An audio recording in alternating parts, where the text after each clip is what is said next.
está participando.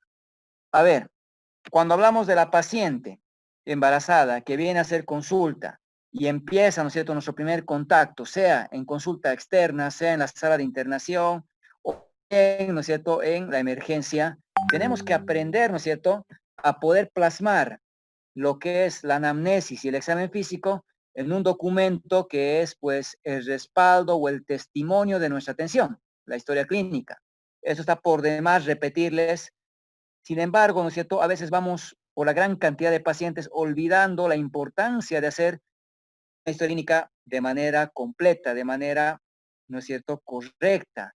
Entonces, aquí tenemos que aplicar todos los conocimientos básicos que nos han dado, ¿no es cierto?, en la materia de semiología y complementar con algunos aspectos importantes relacionados a la especialidad.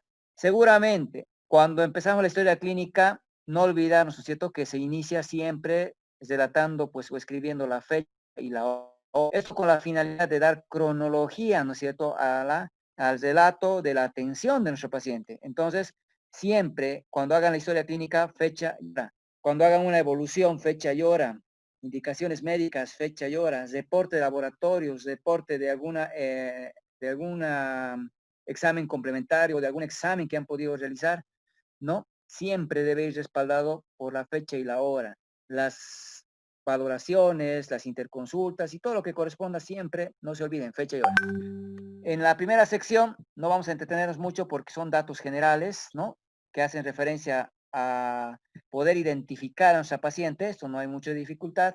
La fuente de la historia, eso no creo que haya dificultad. Motivo de consulta, lo propio, eso no va a cambiar. Lo que sí, reforzar siempre, ¿no?, que en el tema de la enfermedad actual, ustedes no deben olvidarse que cuando hacemos la descripción de los síntomas o los signos que la paciente en este caso, ¿no es cierto?, presenta, debemos ser pues bien explícitos. Hay que escribir en detalle, denominando las características de cada síntoma que la paciente va relatando, ¿no es cierto? Y seguramente aquí, si hay la probabilidad o necesidad de hacerlo, pues utilizamos la terminología médica. Quizás un aspecto importante que no debemos olvidarnos, ¿no?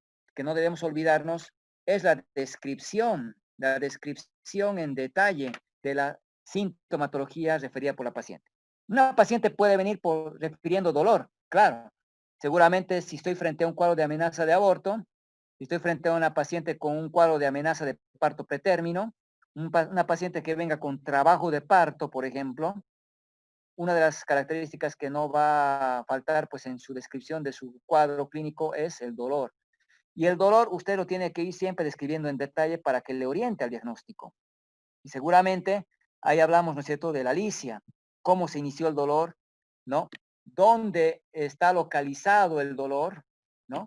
Quizás la irradiación nos va a orientar en algunos casos al diagnóstico, el tipo de dolor o carácter, qué intensidad tiene, qué factores aumentan, disminuyen. Si nuestra paciente tiene otros síntomas, por ejemplo, el sangrado es muy común, ¿no es cierto?, ver en nuestros pacientes, ¿no? Eso es bien importante, describir las características del mismo, cantidad tal vez, intermitencia, la duración en el tiempo y el aspecto, ¿no? Si es oscuro, si es rojo rutilante, bueno. Pero también si ha recibido alguna medicación y cómo ha evolucionado después de su ingesta. Entonces, eso no va a cambiar, hay que escribir en detalle, ya que la enfermedad actual es muy importante a la hora de poder, ¿no es cierto?, guiarnos hacia un posible diagnóstico. Pero aquí quizás algo que les voy a remarcar, muy aparte de esta descripción del cuadro que la paciente refiera, ¿no? Si estoy hablando de una embarazada, es importante escribir que está frente a un embarazo, ¿no? La paciente refiere que cursa un embarazo de 39 semanas. Sí, hoy en día las pacientes ya nos van diciendo la edad del embarazo en semanas, ¿no? Porque el médico le orienta, porque el médico le explica, o en algunos casos todavía vienen refiriéndote por meses, ¿no? ¿De cuánto tiempo estás embarazada? Doctor, de 7 meses. Bueno, te va dando pautas, porque el obstetra no maneja el embarazo en meses, sino en semanas. Pero en la enfermedad actual muchas veces la paciente te puede dar este dato, ¿no es cierto?, que en algún momento te hace pensar que estás, por ejemplo, en este caso, 7 meses con un pretérmino. Ya demostrarás si es 33, si es 34, cuando hagas el diagnóstico. Danos este dato, ¿no? Y si estás hablando de un embarazo, algo que debes preguntar y escribirlo es si la paciente percibe que el bebé se mueve, ¿no? Refiere si hay movimientos fetales. Este dato también lo vamos a referir más adelante, ¿no? Otro aspecto que no debes olvidarte es consignar si la paciente ha hecho controles prenatales y el número de controles y dónde ha realizado dichos controles, ¿no? ¿Por qué? Para todo el grupo. Si mi enfermedad actual me relatara de esta manera, ¿no? Haciendo referencia a una paciente, por ejemplo, de 25 años, que lo he visto en la parte de datos generales, ¿no? De género femenino, porque estoy hablando de una paciente que acudió al consultorio de ginecología obstetricia. Y la paciente me va relatando un cuadro de más o menos de 6 horas, ¿no? Caracterizado por dolor abdominal de tipo espasmódico, localizado en la región del hipogastrio, que se irradia a la región lumbosacra, ¿no?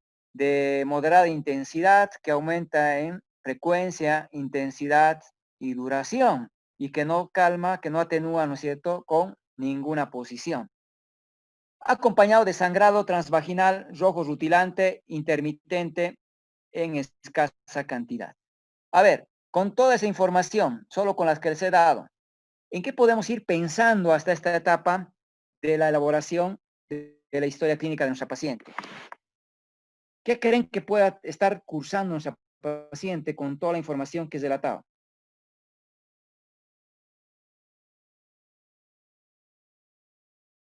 ¿Algún voluntario?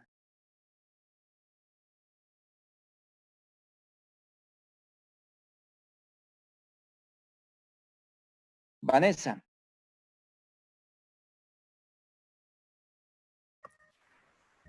Por lo que dice del dolor y el sangrado, tal vez estaría con hemorragia de la primera mitad de embarazo, un aborto.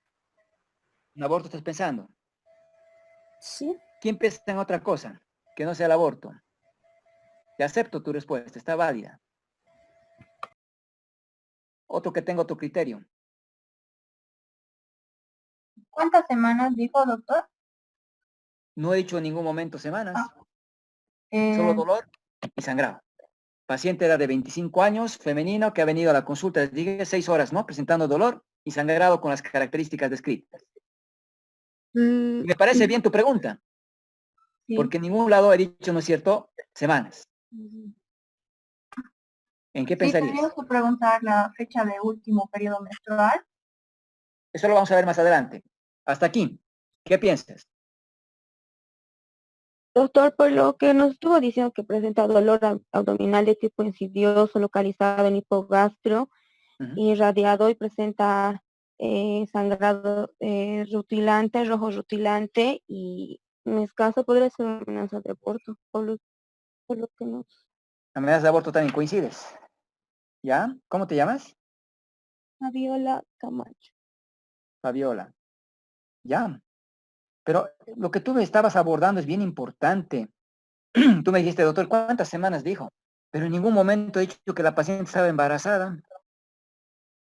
¿No es cierto? Entonces, lo que les digo es lo que pasa y vemos comúnmente los internos. Suponen que al ser ginecología obstetricia, tiene que ser necesariamente una paciente que está embarazada. Un sangrado puede significar muchas cosas, ¿no es cierto? Hasta puede ser una menstruación, un cuadro dismenorreico, por ejemplo. Y muchas jóvenes pueden tener dolor de las características que he mencionado con sangrado que he mencionado. Entonces, de ahí la importancia. La enfermedad actual tiene que estar detallada siempre consignando ciertos datos que había dicho. Si estoy frente a una embarazada, el hecho que les diga, ¿no es cierto? Refiere embarazo, por ejemplo, de 18 semanas. Ah, ya me está orientando a que al ser un embarazo y tener sangrado y dolor, ya voy pensando en las hemorragias de la primera mitad. Y ahí me plantearé, ¿será una enfermedad trofoblástica gestacional? ¿Será un aborto? ¿Será un embarazo ectópico? ¿No es cierto? Lo que seguramente ha venido a su cabeza. Pero siempre y cuando en la enfermedad actual esté relatado pues que está embarazada. Si no está embarazada, como les digo, un sangrado en una mujer puede significar muchas cosas. ¿Qué tal si es un sangrado producto, ¿no es cierto?, de la presencia de miomas uterinos? Un sangrado que pueda venir del cervix, ¿por qué no un cáncer cervicuterino? Pero no es común a los 25 años un cáncer, sí, no es común, pero se ha dado pacientes. Yo he tenido pacientes que de 15 años también tenía cáncer y tenía sangrado. Eso no es lo habitual, claro, que no, en medicina no hay regla, pero eso es bien importante. Cuando tengan una paciente que está embarazada, deben escribir en la enfermedad actual justamente eso. Paciente refiere que cursa un embarazo de 18 semanas. Ah, eso ya te está orientando, ¿no es cierto? Porque te cambia el diagnóstico si la paciente hubiera referido un embarazo, por ejemplo, de 30 semanas. O me dice, doctor, estoy de 7 meses. Paciente refiere a embarazo de 7 meses. Ya no vas a pensar en aborto. Es un sangrado rojo vivo. Bueno, pensarás en placenta previa, que puede estar coincidiendo, porque me dirán, la placenta previa no tiene contracciones, doctor. Sí, no tiene, pero puede estar coincidiendo tal vez, ¿no es cierto?, con contracciones que de un cuadro de amenaza de parto pretérmino, que puede pasar y te va a confundir. Entonces ahí entra el análisis para que tú hagas una buena interpretación de la información que tiene historia clínica. Tienen que ser bien explícitos, tienen que escribir en detalle. No se olviden, cuando sean internos, consignen toda la información en detalle. Solo así les va a ayudar, ¿no es cierto?, a poder guiarse en un posible diagnóstico. Estoy de acuerdo, no ha llegado toda la información, hasta aquí les dije, ¿no? No se olviden, si están frente a una embarazada, colóquenlo. Refiere embarazo de 16 semanas, colocarán si percibe o no movimientos fetales, porque si tengo una embarazada de 39 semanas y me dice que no se mueve el bebé, ya tengo que pensar en otras cosas, por ejemplo, ¿no es cierto?, en el óbito, ¿qué tal? Bueno, eso es bien importante. No se olviden ser bien explícitos, no se olviden escribir en detalle. En algunos hospitales nos van refiriendo, pues, después de la enfermedad actual, a hacer una pequeña reseña de la historia del embarazo. Porque estoy hablando de una embarazada, obviamente me interesa saber qué aconteció en la primera mitad del embarazo. Generalmente las pacientes van refiriendo, ¿no es cierto?, en el primer trimestre náuseas y vómitos. Es muy común la emesis, pero hay pacientes que van a cursar con un cuadro de hiperemesis que ha provocado, ¿no es cierto?, o ha llevado a la necesidad de hospitalizar, por ejemplo, a la paciente. Ahora, la segunda mitad del embarazo, ¿no es cierto?, pues habrá que relacionar a los fenómenos mecánicos de compresión por el crecimiento uterino, los edemas, por ejemplo, ¿no es cierto?, los fenómenos, pues, de las varices, ¿no?, o dilataciones venosas, productos de la dificultad del retorno venoso, son muy comunes, ¿no es cierto? O patologías como seguramente pues, nos puedan orientar, por ejemplo, a un cuadro de preeclampsia, que se va a manifestar justamente en esta segunda mitad del embarazo, ¿no es cierto? Entonces ahí hay que ir registrando para ir pudiendo cocinar qué ha podido presentar nuestra paciente además durante la gestación. Primer trimestre y segundo. O primera mitad y segunda mitad. Luego entramos a antecedentes personales, no patológicos y patológicos, que no habría mucha dificultad porque es lo mismo, ¿no? Y ahí tienen el detalle, lo que ustedes van preguntando. Pueden poner más datos, seguro que sí, pero lo mínimo que les van a exigir es lo que está ahí escrito, ¿no? Antecedentes familiares, lo mismo, ¿no? Describir enfermedades genéticas, hereditarias en los papás, los hermanos, no es muy importante para poder orientarte hacia un posible diagnóstico.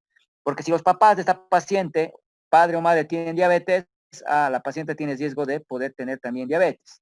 Si la madre ha tenido preeclampsia en alguno de sus embarazos, la paciente tiene también el riesgo de presentar la misma patología, ¿no? Aunque con baja frecuencia, pero es un factor de riesgo, ¿no? Ahí vamos.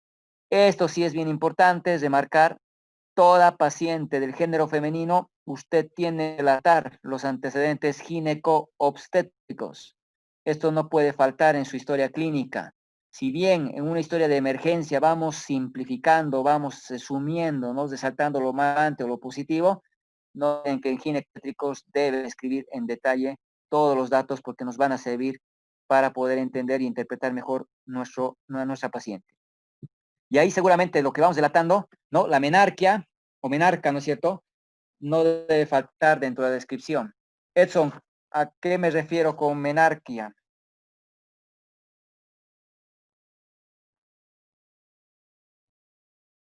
No se ha conectado todavía Edson, ¿no?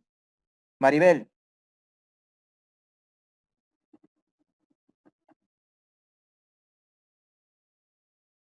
¿qué es la menarquia?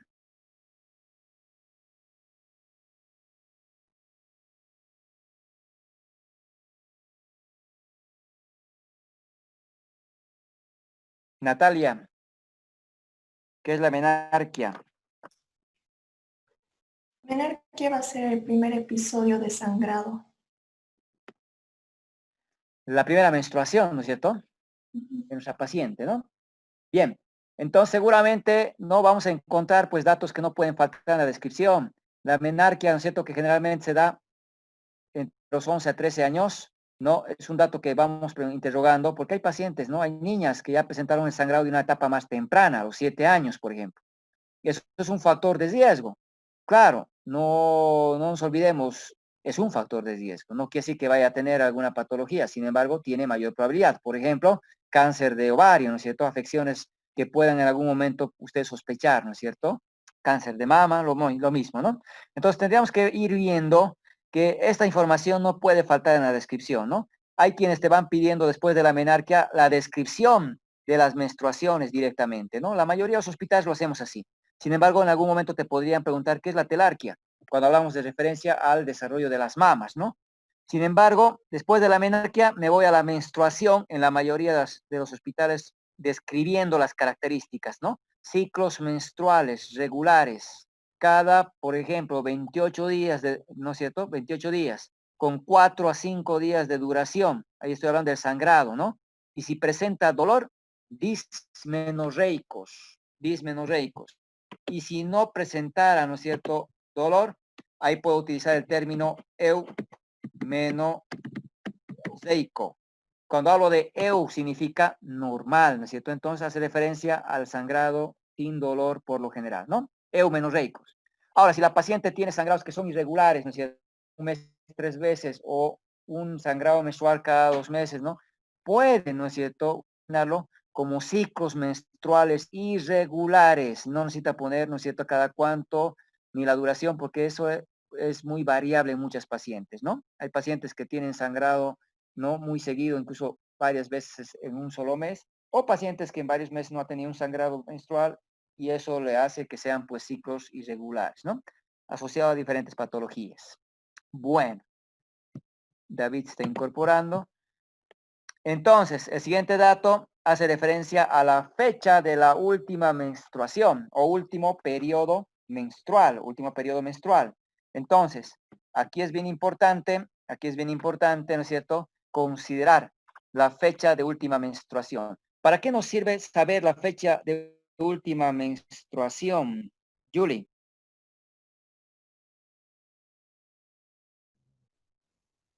Nos puede servir también para calcular la fecha probable del parto. Fecha probable de parto. ¿Para qué más? Sí. Está muy bien. Siempre y cuando ustedes hablan de una paciente embarazada, ¿no? Te va a servir para calcular la fecha probable de parto. Si tengo una paciente, por ejemplo, que tiene los ciclos menstruales regulares, ¿no? Cada 28 días, con 5 días de duración en el sangrado, y te vas relatando que su última menstruación, por ejemplo, ha sido el 10 de abril. Hoy está viniendo el 4 de agosto. ¿En qué vas a pensar? Y ella te dice que sus menstruaciones eran regulares.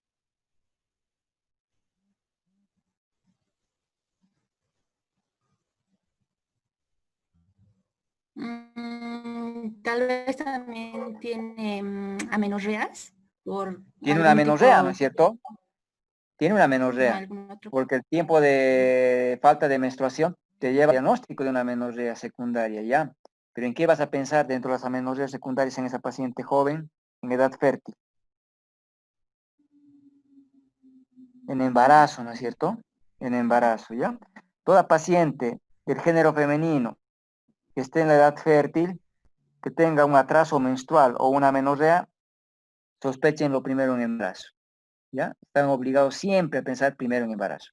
Entonces, primero me puede ayudar a sospechar en un embarazo, ¿no? Y ahí no se olviden, ustedes tienen, ¿no?, cuando hacemos referencia a lo que son los signos de presunción, probabilidad y certeza, ahí tienen que recordar, ¿no es cierto?, que cuál de los signos va en cada uno de estos grupos, ¿no es cierto? Realmente, si ya tienes el diagnóstico de embarazo, te va a servir lo que tú me decías, ¿no? El calcular la fecha probable de parto. A ver, Julie, dinos cuáles son las fórmulas para el cálculo de la fecha probable de parto. Ahí está la regla de Nagel, después hay la regla de Pinat, si no me equivoco. Ya, bien. ¿Qué más?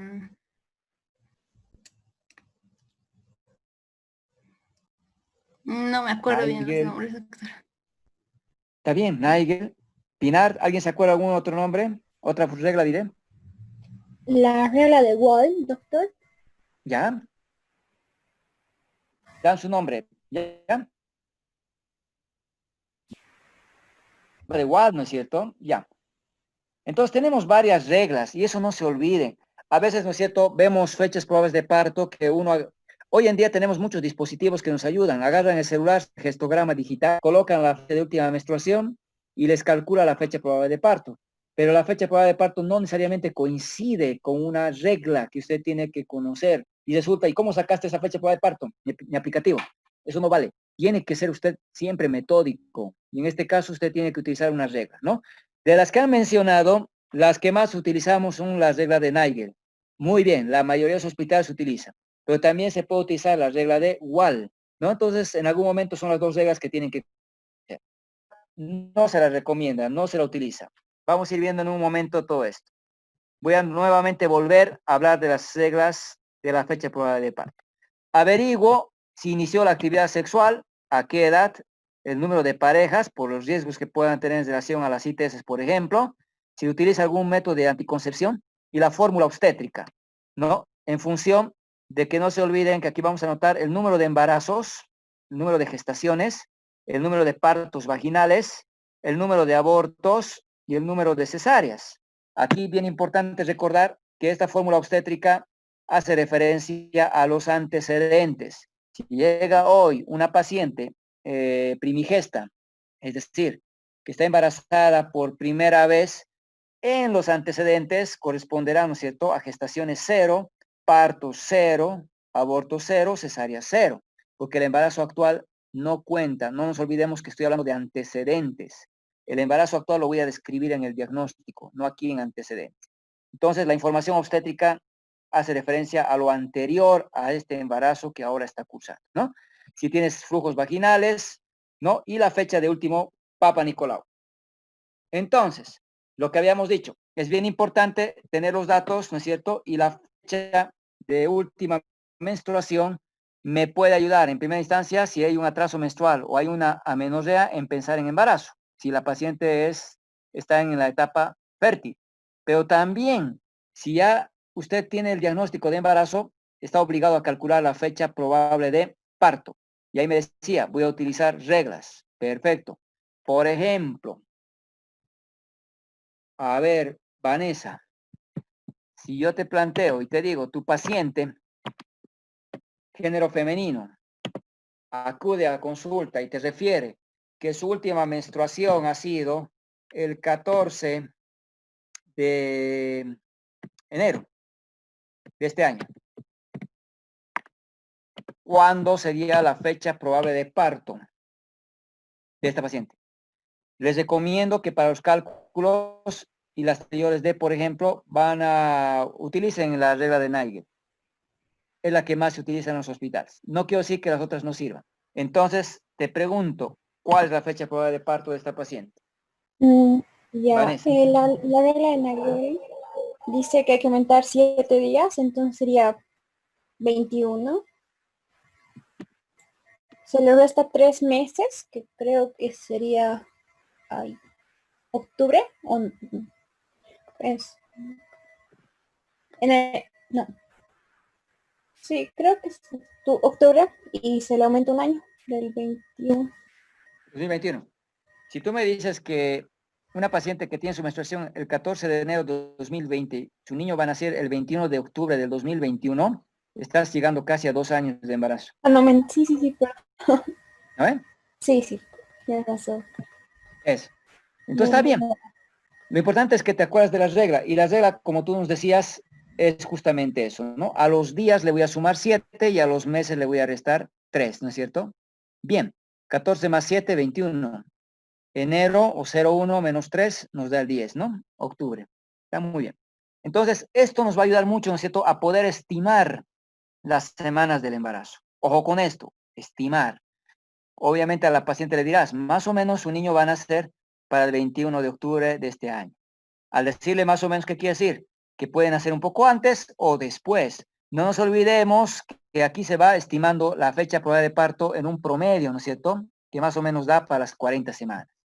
Porque sabemos que eso puede variar. A ver, Edson todavía no se ha conectado, ¿no? Maribel. O si no, vamos con Sí, César. doctor, estoy aquí. Maribel, a ver. Maribel, ¿de qué semana a qué semana tú consideras como un embarazo de término?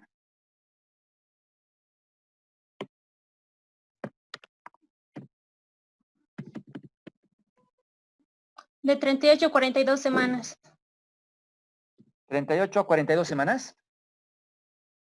Sí. Ya. ¿Quién me dice o quién tiene otra respuesta que no sea la que Maribel nos dijo?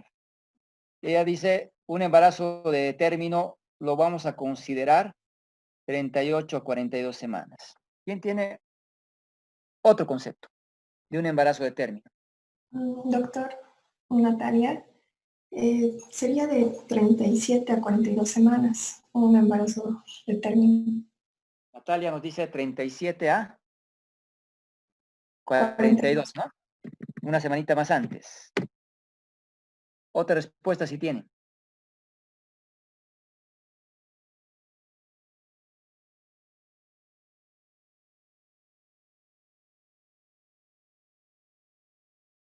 ¿Todos están de acuerdo? Sí, doctor, es de 259 días. Ya. A ver, cuando hablamos del embarazo, ¿no es cierto? Muchos nos van a decir, ¿no es cierto?, que la gestación dura 280 días, que dura las 40 semanas. Bueno, nosotros sabemos, ¿no es cierto?, que puede variar de paciente a paciente, ¿no? Y consideramos un embarazo de término de 37 semanas hasta 41 semanas con 6 días.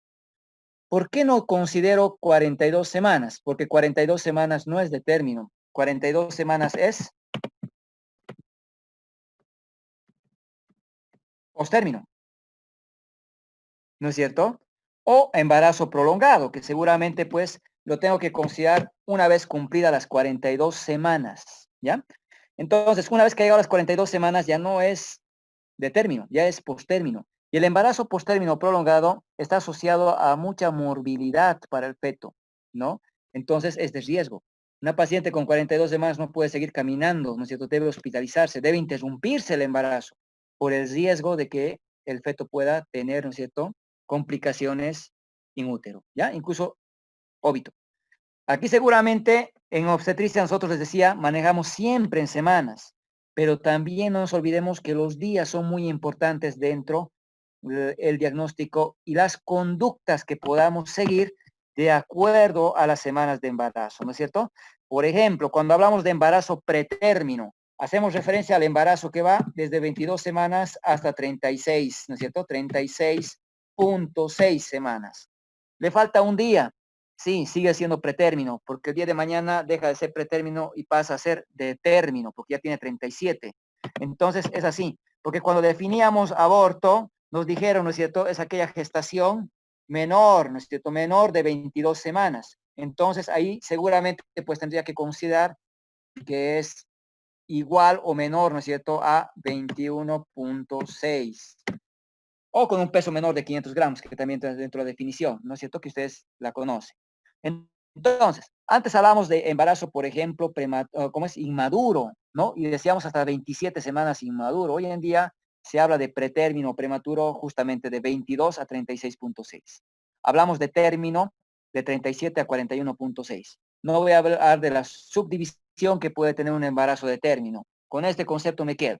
Entonces, un embarazo que llega a 37 ya tiene la probabilidad de nacer, ¿no es cierto? Ya tiene la probabilidad de nacer. 38 lo propio, 39 lo mismo, 40 igual, 40 semanas con 5 días lo mismo. Entonces, justamente cuando hacemos el cálculo es un aproximado, no quiere decir que esa misma fecha tenga que nacer, ¿no? Eso hay que orientar muy bien a la paciente, que es un aproximado que tenemos en relación a la finalización del embarazo. Bueno, entonces ahí es importante que recuerde, perdón, estas reglas, la de Nagel, la de Wall y la de Pinar. Les decía, la mayoría va utilizando justamente esta regla de Nagel. 7 días le voy a sumar a los días, 3 meses le voy a restar a los meses. Muy bien. A ver,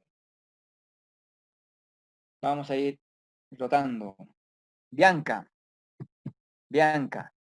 en el caso 1, su fecha de última menstruación el 10 de noviembre del 2019. Dime la fecha probable de parto en esta paciente.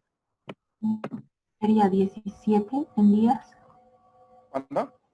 Al 10 se le suma 7 y sería 17. ¿Ya? Y sería 11 menos 3, que sería 8. ¿Cuánto? 8. 8. Y se le aumenta 1, que sería 20. 17 de agosto de 2020, ¿no? Ya. Segundo caso, ¿cuánto sería?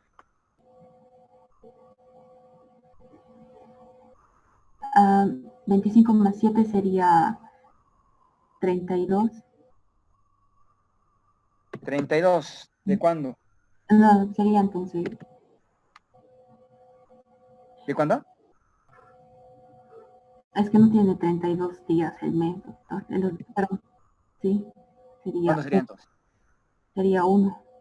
¿1? Ujú. ¿Ya? ¿De qué mes?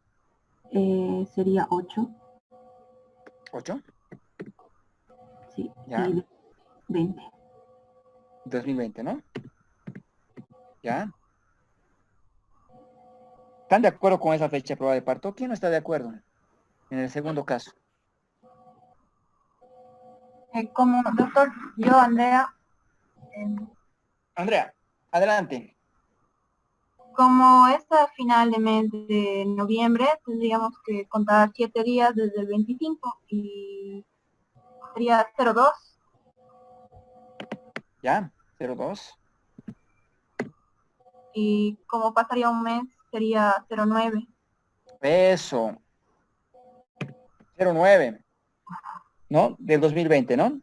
Sí. Porque si yo le mantendría el valor, ¿no es cierto?, de 01, 08, 2020, me llama la atención que teniendo su menstruación, ¿no es cierto?, después que el caso 1, su niño nazca más antes, ¿no? Nazca el 1 de agosto, en cambio el primer caso el 17 de agosto, ¿no? Pero bueno, está bien, no se olvide, hay que sumar 7, pero también hay que considerar cuántos días tienen, ¿no es cierto? Cuántos días tienen los meses. En este caso, noviembre tiene 30 días, ¿no? Entonces tengo que sumar 7. Con 5 días acabo el mes y me quedan 2 días. Entonces no era 01, sino 02, ¿no? Muy bien.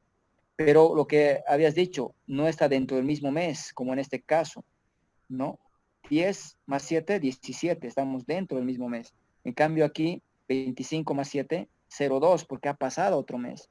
Pues como pasa otro mes, no le voy a restar 3, ¿no? Le voy a restar solamente 2. 11 menos 2 me da 0,9. Entonces la fecha en realidad sería para el 2 de septiembre del 2020. Tenga mucho cuidado con esto en los casos en los que la fecha de última menstruación es casi al final del mes, ¿no? Como en este caso. Si estuviera con 28, por ejemplo, de diciembre, lo mismo va a acontecer porque pasa otro mes, ¿no? Entonces tenga mucho cuidado con eso. En cambio, cuando no pasa del mes, no hay dificultades en aplicar la regla o la fórmula que habíamos mencionado, ¿no? Muy bien. Está muy bien, Andrea.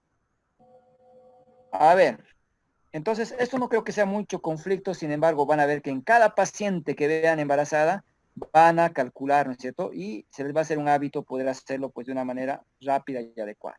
Bueno, seguimos avanzando, revisión por sistemas que no hay mucho problema, simplemente recordar que en el aparato geniturinario deben, ¿no es cierto?, siempre referirlo a la enfermedad actual, a veces sin particular, pero están hablando, ¿no es cierto?, de contracciones, de sangrado que viene del útero, entonces tienen nomás que referirlo hacia la enfermedad actual para no estar repitiendo la información, ¿no? Examen físico no hay mucho problema, esto lo vamos a ver el día de mañana, ¿no? Los datos que se van determinando en el examen físico general, para luego entrar al regional. Nuestra paciente, no se olviden, tiene también ojos, cabeza, cuello, no se olviden, ¿no? Entonces no deben olvidarse hacer la exploración.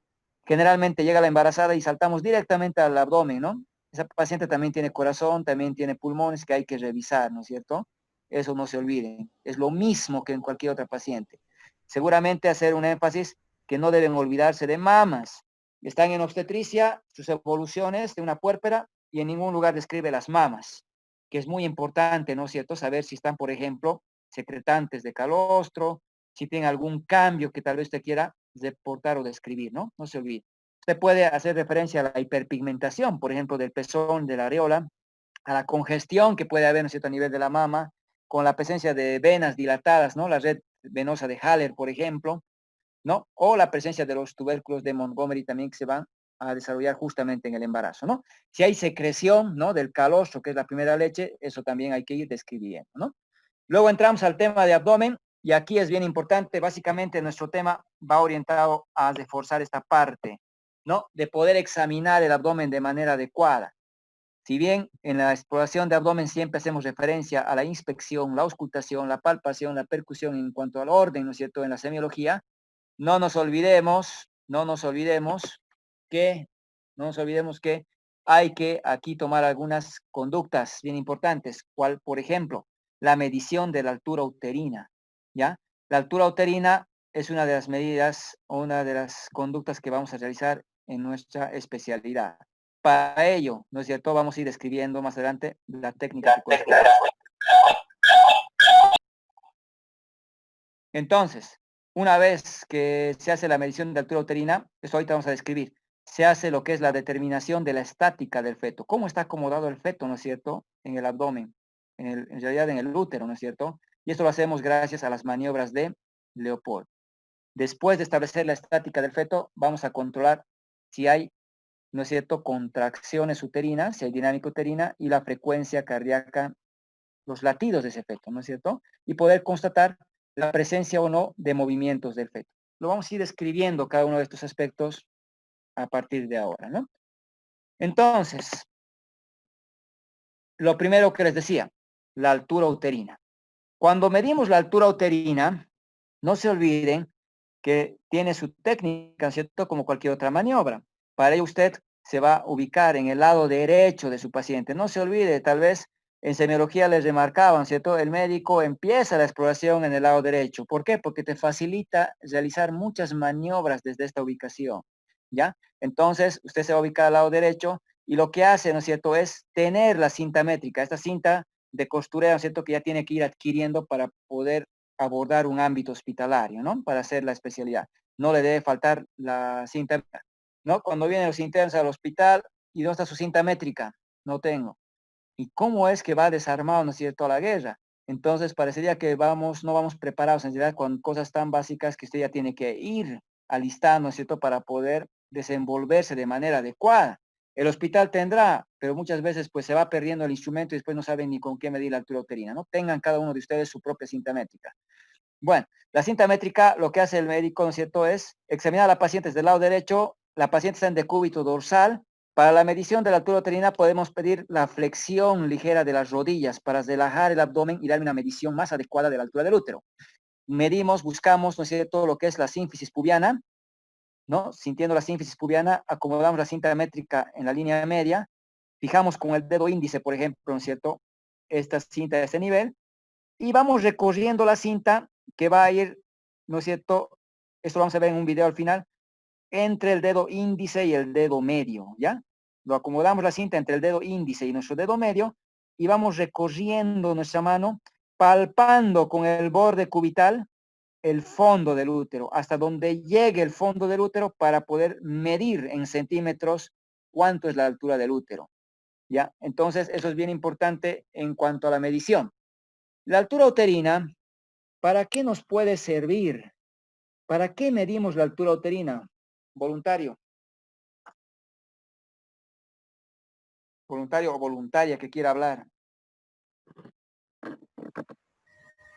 En Vanessa, doctor, Vanessa. para saber si está en buena relación con las semanas de gestación que nos están refiriendo o para tener ideas de cuántas semanas está la paciente. Bien, exactamente. Entonces, uno me va a permitir, ¿no es cierto?, valorar, ¿no es cierto?, la relación que pueda tener con las semanas del embarazo, ¿no es cierto? Muy bien. Y ver también, ¿no es cierto?, el crecimiento del feto, ¿no? Estimando, por ejemplo, el peso, ¿no?, que pueda tener durante la gestación. Muy bien. Entonces, es una forma de calcular las semanas del embarazo, ¿no? ¿Cómo calculamos?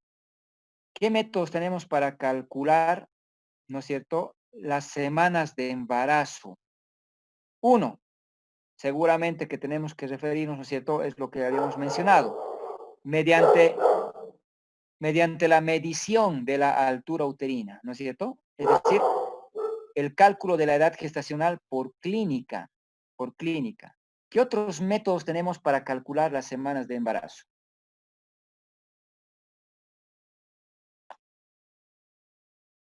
¿Algún voluntario? Uno es la clínica, la medición de altura uterina. Otro método. David, doctor, la ecografía. David, bien, la ecografía, ¿no es cierto? Y es más, el gol estándar para poder calcular las semanas de embarazo hoy en día es la ecografía del primer trimestre. Sí. La ecografía del primer trimestre. Entonces, hoy en día no podemos, ¿no es cierto?, no pedir una ecografía temprana. Una ecografía del primer trimestre tiene la posibilidad de hacernos el cálculo más aproximado. El rango puede tener, ¿cierto?, oscila más o menos en 5 días, es decir, puede tener menos de una semana de error o hasta una semana. Y estoy hablando del primer trimestre, porque van a ver que hay muchas pacientes que van a venir, ¿no es cierto?, haciéndose una ecografía el día de ayer, otra ecografía el día de hoy, porque usted le dijo que ya le tenía que operar y le dice, doctor, ayer me han dicho que faltaba y mire, me he hecho otra ecografía y realmente falta, me han dicho que está con 36 semanas, que espere un poco más. Y por su ecografía del primer trimestre, su paciente ya está con sus 41 semanas y usted le estaba programando porque tiene, por ejemplo, una indicación de cesárea como 2 cesáreas previas, por ejemplo, para el caso. A ver, entonces, ¿a quién le voy a creer? ¿A la primera ecografía o a la que se hizo ayer o la que se hizo hoy? A la primera ecografía, ¿no? Muy bien, David. Entonces, no se olviden, la ecografía del primer trimestre hoy en día es la forma recomendada de hacer el cálculo, ¿no? De las semanas del embarazo. Esa es la que tenemos que pedir. ¿Se ha hecho ecografía? Sí. Présteme, señora. Esto me ha hecho ayer, doctor. Está muy bien. ¿Tiene la primera ecografía que le han hecho sus controles? Sí, doctor. Présteme esa. Con esa es la que usted va a considerar las semanas, ¿no? ¿Qué otro método más tenemos, David, para el cálculo? Uno, la clínica, bien. Otro, la ecografía que me has dicho, está perfecto. La fecha Porque la de ecografía última, en el tercer trimestre puede tener hasta 3 semanas de error, ¿no? De margen de error, es mucho. la fecha de última menstruación. Eso, la fecha de última menstruación. Entonces, muchas pacientes no se hacen, ¿no es cierto? No se hacen la, la La ecografía o no se hicieron. Bueno, otro dato importante que usted puede utilizar es la fecha de última menstruación. Siempre y cuando la paciente esté segura de su fecha, si fuera confiable ese dato, ¿no es cierto? Y le relata, y está segura de esa fecha, tiene ciclos menstruales regulares, le da el dato, entonces es una forma de calcular, ¿no es cierto? Está bien. Nada es exacto, obviamente. No se olviden que la fecha de última menstruación es el día del sangrado, ¿no es cierto? El primer día del sangrado que usted tiene que ubicar. ¿Cuándo ha sido su última menstruación? El 10 de enero. ¿El 10 de enero ha empezado el sangrado o ha terminado? Ha terminado, doctor. ¿Y cuándo empezó? El 6 de enero, doctor. Ah, entonces su fecha de última menstruación no es el 10, sino es el 6, ¿no es cierto? El 6. Bien, el primer día de sangrado hay que identificar. Es un buen dato, ¿no? Sin embargo, idealmente vamos a ecografía del primer trimestre. Si no tengo la ecografía del primer trimestre, con la fecha de última menstruación, y si no tuviera menstruación, recién voy a calcular las semanas por clínica. La clínica no es un dato confiable, tiene mucho margen de error. Pero si tengo una paciente que no tiene FUN, que recuerde, no tiene una ecografía, no tengo de otra, lo voy a hacer por clínica. ¿Está bien? Eso no se olviden, porque a ver, tocamos embarazo de 40 semanas por ecografía del primer trimestre. Embarazo de 2 semanas por FUN, de 36 semanas por clínica. Ahora, ¿a quién le hago caso? ¿Es pretérmino? ¿Es de término? ¿O es término? Los tres tienen conductas distintas. Término. ¿A quién le voy a hacer? A la ecografía. A la ecografía. Entonces, para evitar ese sesgo, porque muchas veces agarramos y le ponemos los tres diagnósticos, colóquenlo así. Embarazo de, ¿no es cierto? 40 semanas por ecografía del primer trimestre. Y se acabó, nada más. Ahora, si hay mucha discordancia entre el tamaño, ¿no es cierto? Y la que la ha calculado, claro, pueden colocar, ¿no? Y 32 por clínica. Ah, hay mucha diferencia. Tal vez están frente a un restringido, ¿no? Tal vez están con un óbito. O sea, piensen, ¿no? Que puede haber alguna patología. Bueno, eso vamos a tocar. Lo que me interesa es que sepan que se calcula las semanas de embarazo bien, ecografía primer trimestre, clínica. La clínica entonces me ayuda. Solo cuando no tengo los otros datos lo voy a hacer y hay formas de poder utilizar la medición de la altura uterina. La que está mostrando aquí en la diapositiva es la que más utilizamos, ¿ya? En esta forma lo que hacemos es medir el fondo del útero, ¿no? Y medimos el fondo del útero, por ejemplo, si tengo una paciente en el cual el fondo uterino mide, ¿no es cierto? Por ejemplo, unos 14 centímetros, ¿no? 14 centímetros.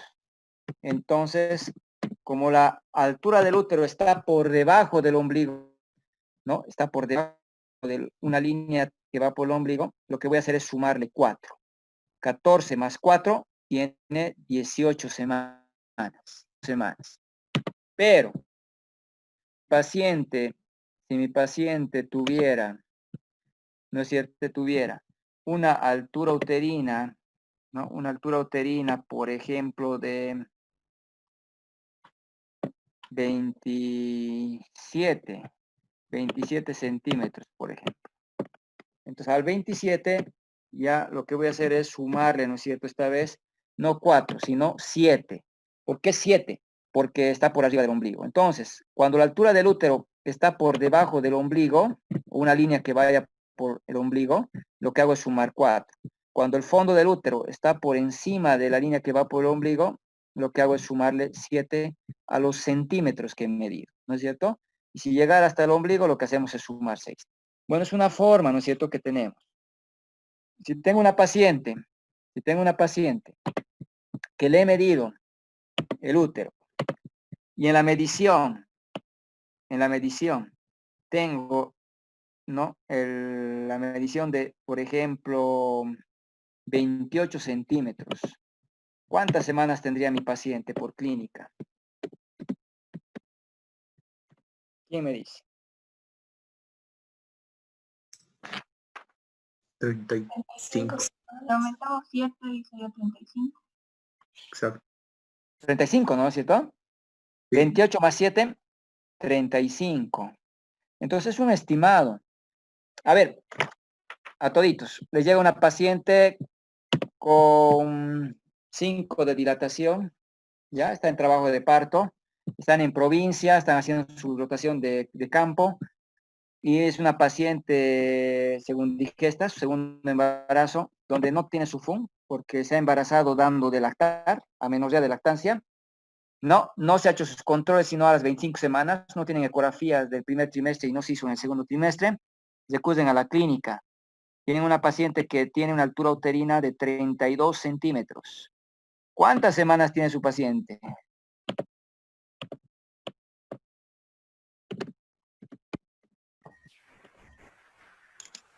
$39. 39 semanas. ¿Es de término o no? Sí. ¿Sí? ¿Vas a atender? ¿Podrías atenderlo? Claro que sí. Sí. Claro que sí.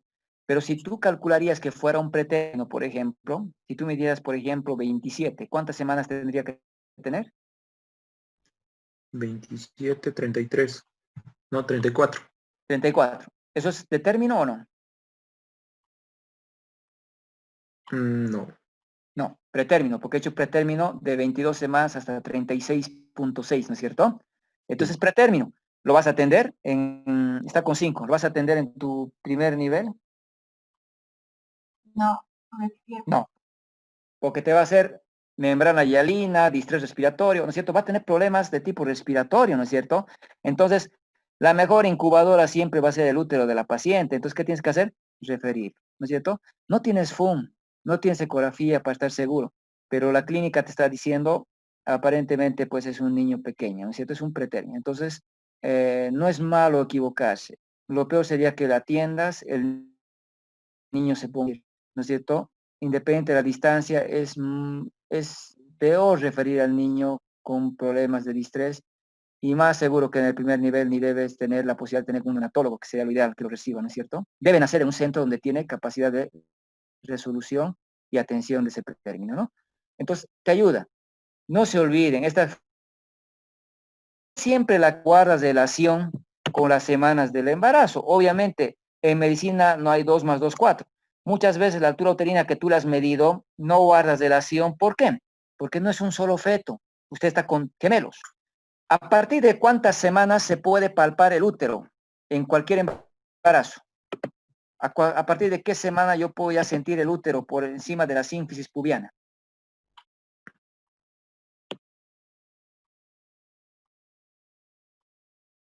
A partir de las 12 semanas se palpa el útero, ¿ya?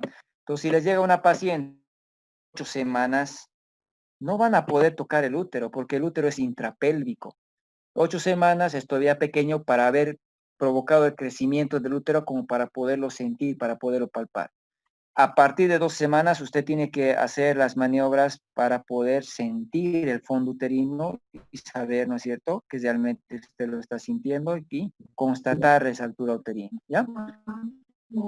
Pero a ver, si nos llega una paciente semanas, 12 semanas, Shufun, y usted le está midiendo, por ejemplo, ¿no? En su altura uterina, ¿no es cierto? Usted le está midiendo que no está a nivel de la sínfisis pubiana, sino que está mucho más. Por ejemplo, usted le está midiendo a su paciente que está con una altura uterina de, digamos, 13 centímetros, por ejemplo.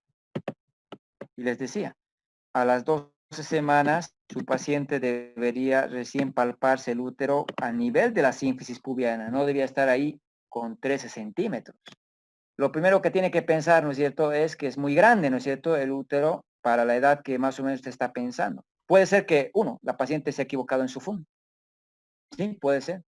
Otro, que no sea uno, sean gemelos. Son 2 bebés y te va a dar mayor crecimiento.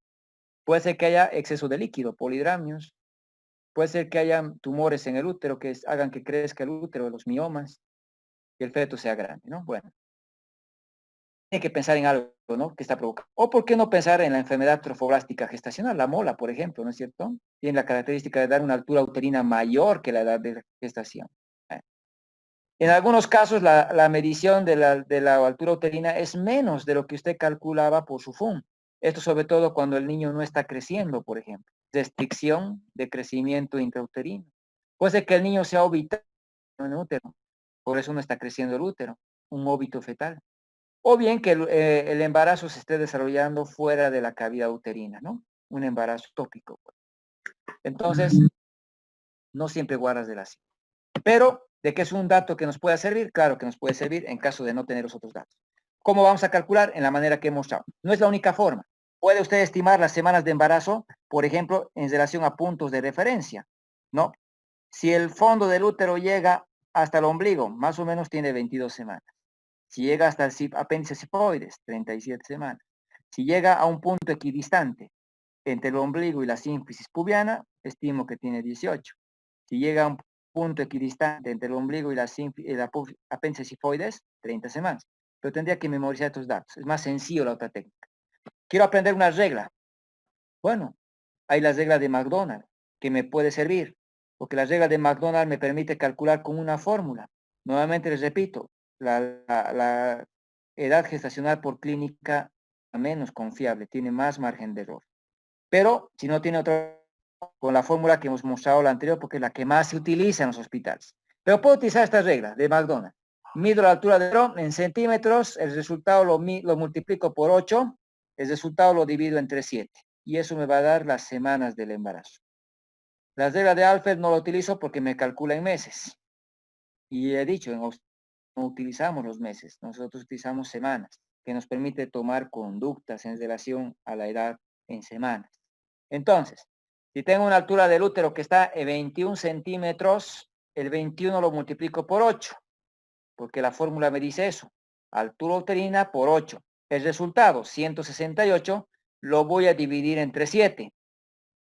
Y el resultado me da las semanas de embarazo. En este caso, 24 semanas, ¿no es cierto? No voy a calcular en meses, voy a calcular en semanas. Entonces, esta regla de McDonald me podría servir, ¿no es cierto? Me podría servir ahí para poder hacer mis cálculos. Sin embargo, la forma más sencilla, sin hacer fórmulas o aprender fórmulas, perdón, es considerando el nivel del útero para el cálculo. Es lo que más utilizamos. También puedo calcular el peso del feto en base a la altura uterina. El peso del feto en base a la altura uterina. ¿Cómo vamos a calcular? Primero medimos la altura del útero, como hemos indicado. Fijamos en la sínfisis pubiana con el índice, en el 0, ¿no es cierto? La cinta métrica, en el 0, y voy recorriendo la cinta entre el dedo índice y el dedo medio, palpando el fondo del útero con el borde cubital. La mano no tiene que estar inclinada a uno ni a otro lado, tiene que estar perpendicular, tiene que estar recta. Siento el fondo uterino con el borde cubital y veo con cuántos centímetros está. Ahora, si la altura del útero, por ejemplo, me ha dado 29 centímetros, lo que tengo que determinar con las maniobras de Leopold, si la presentación, que en la mayoría de los casos vamos a pensar que sea la cabeza, está o no dentro de la pelvis. Porque si está dentro de la pelvis, ¿no es cierto? La presentación decimos que está encajada. Y si está encajada, lo que voy a hacer es restar a la altura uterina, que en el ejemplo les decía que era 29 centímetros, una constante, que es 11. Entonces, ¿cómo voy a calcular? 29 menos 11, cuando la presentación está encajada, cuando está dentro de la pelvis. Porque si no estuviera dentro de la pelvis, si estuviera libre, estuviera alta la presentación, o insinuada, por ejemplo, ¿no es cierto? No está dentro de la pelvis, lo que voy a hacer es restarle 12 y no 11. Entonces dependerá mucho cómo está la presentación. Bueno, si está encajada, entonces 29 centímetros menos 11 y el resultado lo multiplico por 155. El peso que me va a dar va a tener un margen de error de más o menos 100 gramos. Entonces es una regla que nos sirve para aproximarnos bastante. A ver, en este caso, un voluntario me dice su nombre y me calcula cuánto más o menos pesa este feto. 29 de altura, presentación encajada. Que acabe, me avisa, me da su nombre y me Vanessa da... Vázquez, Vanessa, a ver, 2.790 gramos. Vanessa. A ver, ¿cuánto me has dicho? 2.790. 2.790 gramos. Repetimos, ¿cómo has sacado? 29 menos 11 porque está encajado Ya, y 18, ¿no? multiplicamos por 155. Nos da justamente, ¿no? 2.790 gramos. Bien, eso es lo que más o menos se va realizando. Vanessa, en el caso 2, ¿cuánto? 3.565. 3.565, ¿no? Bien, lo está haciendo bastante rápido. Entonces, esto es lo que hacemos el ejercicio, ¿no es cierto? En realidad, se les requiere bastante la calculadora también en obstetricia, ¿no? Para hacer... Esto es un estimado. Esto es un estimado. No. A ver, tuvieras un feto, por ejemplo, ¿no es cierto? Un feto que tuviera una altura uterina de 37 centímetros, ¿no es cierto? ¿Cuánto sería el peso del feto? Tendríamos que saber primero si está encajado o no. Ya. Está encajado. Para el ejercicio, solo para el ejercicio, ¿ya? Muy bien, bien tu observación, no te he dado ese dato, ¿no? 37 centímetros encajado, o por lo menos insinuado está, ya. ¿Cuánto sería? 4.030. Ya, 4.030. ¿Qué me puedes decir del peso? ¿Cómo le clasificas a este bebé por su peso? Macrosómico. Macrosómico, ¿no? ¿A partir de cuánto hablas de macrosómico, Vanessa? Más de 4.000 gramos. Más de 4.000 gramos, ¿no? Bien. Eso no pueden olvidarse, ¿no? Por ejemplo, un feto que tiene 4.000 gramos, hasta 4.499 es macrosómico, 4.500 hablamos de gigante incluso, ¿no? Entonces tienes un macrosómico. A ver, estás con una paciente con altura uterina de 37, le calculas que está con 4.030, piensa en macrosomía fetal. Estás en servicio social rural. Es una paciente primigesta, va a tener su primer parto. Está con 4 de dilatación, está en el primer periodo de trabajo de parto. Ya. Dices que es feto macrosómico, ¿no es cierto? ¿Le vas a tener parto o no, Vanessa? Preferiría referir como es primigesta y es un Ujú. producto grande, es No probable, grande, macrosómico, ¿no? sí, macrosómico. Feto Eh, macrosómico hay que referir, ¿no? Porque puede ser una desproporción ujú, cefalopélvica, una DCP, ¿no? De causa fetal. Hay que valorar la pelvis y lo más seguro es que estés frente a una DCP, ¿no? ¿Cuál sería la complicación si tú te animaras a atender este parto? Que pueda pasar. No digo que pase, porque hay partos macrosómicos que se atienen. En provincia, en Chapare, donde yo trabajaba años, por ejemplo, había un montón de partos. Más de la mitad eran macrosómicos que atendía yo. No había un buen control en allá, ¿no es cierto? Porque hay que controlar muy bien el tema de que no se llegue a una condición de economía fetal. Hay que identificar qué puede estar provocando, ¿no? No siempre es la diabetes, pero sí hay que pensar en diabetes. Pero, a ver, ¿qué puede complicarte este caso?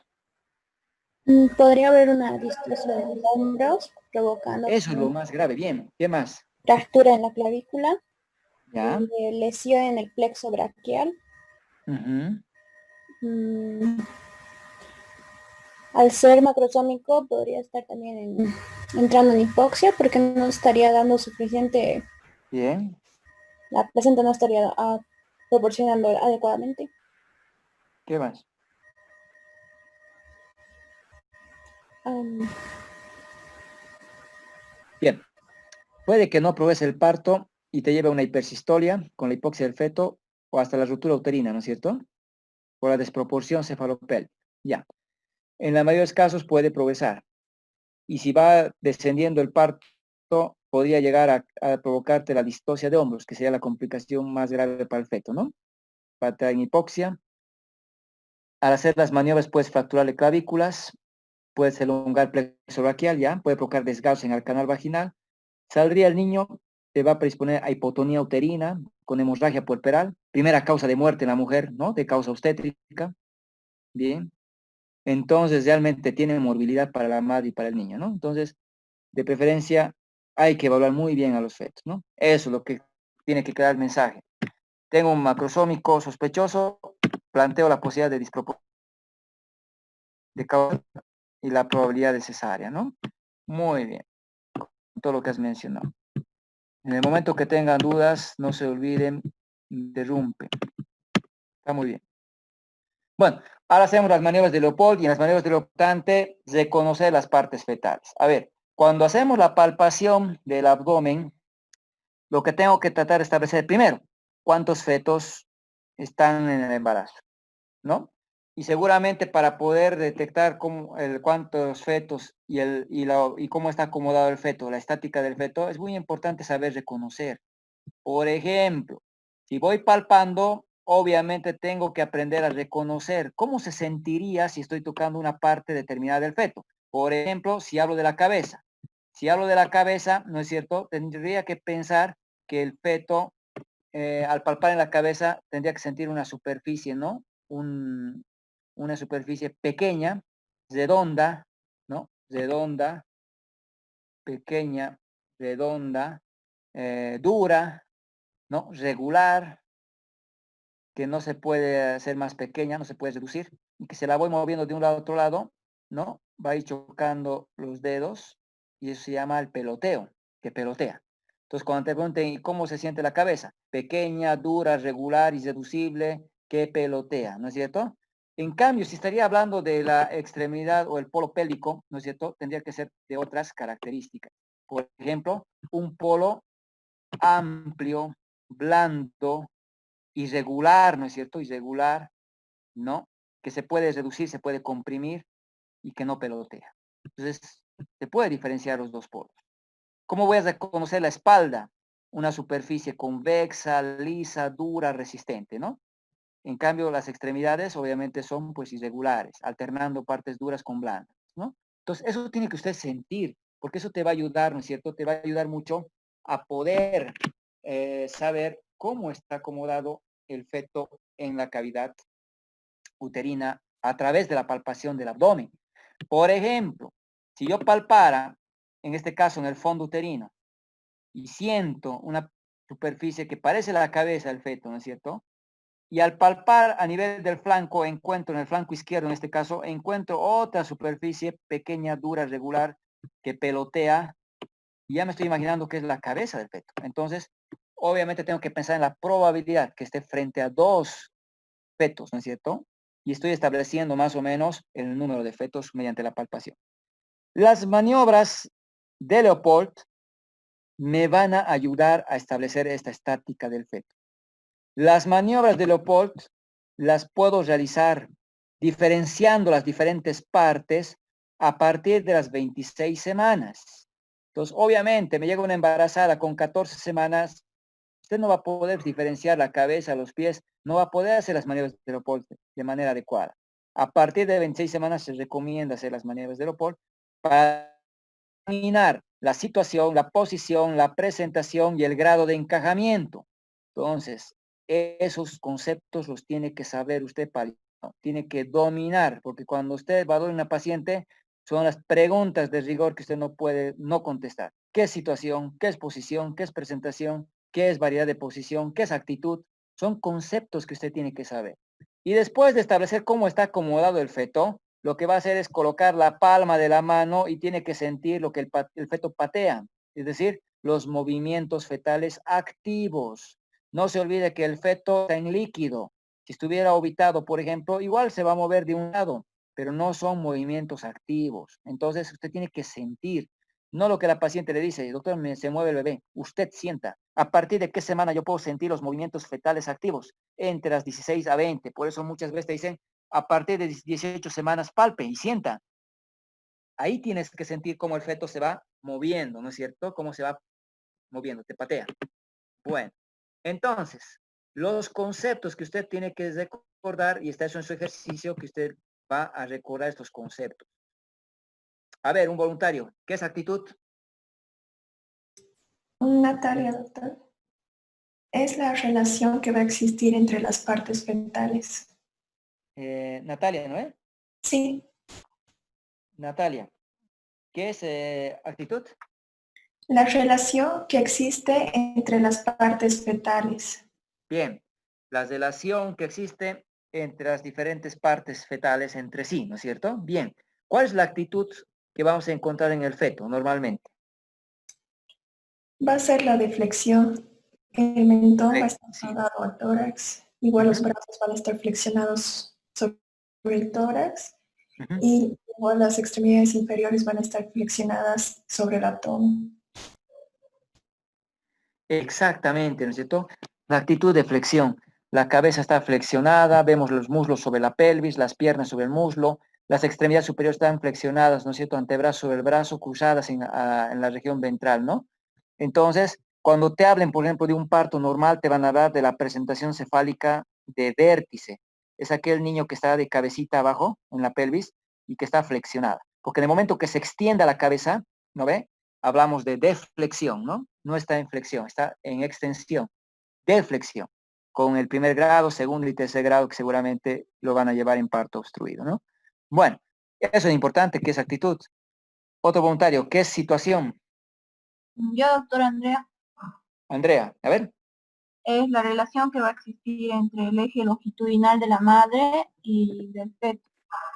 Bien, relación del eje longitudinal del feto con el eje longitudinal de la madre. En este caso coinciden y decimos situación longitudinal, ¿no? En este caso, el eje longitudinal del feto forma un ángulo de 90 grados con el eje longitudinal de la madre. Decimos situación transversa, ¿no?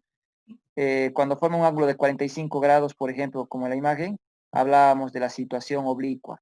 Hoy en día se prefiere no utilizar la situación oblicua, ¿por qué? Porque es transitoria, ¿no? Una multípara puede estar el feto así oblicuo.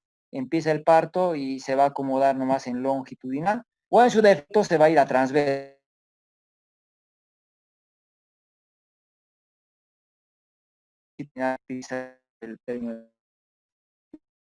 No se tienen que olvidar, ¿no? ¿Qué es posición?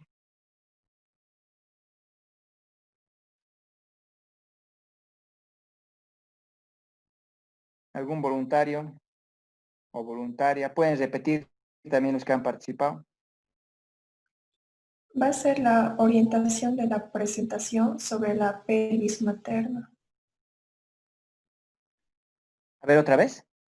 Es la orientación de la presentación sobre la pelvis materna. Posición. Sí. ¿Ya? A ver, alguien que me dé otro concepto. Creo que es la relación dorso del feto con el lado izquierdo o derecho de la madre. Eso. Entonces, como un tip, ¿no? En estos conceptos manejen el término de relación, ¿no? Es la relación que existe de las diferentes partes fetales entre sí. Es actitud. Situación es la relación del eje longitudinal del feto, eje longitudinal de la madre. Posición es la relación que existe, ¿no? Del dorso del feto, su espalda, con uno de los flancos maternos, el derecho o el izquierdo. En este caso, ¿cuál es su posición? Dorso derecho. Dorso derecho. ¿Y en este? Dorso izquierdo. Dorso izquierdo. ¿No? ¿Cómo te llamas? David. David. A ver, entonces, eso no se olviden, ¿ya? No se olviden eso. ¿Qué es presentación? Yo, doctor, ¿Ya? Fabiola. Es la, Fabiola.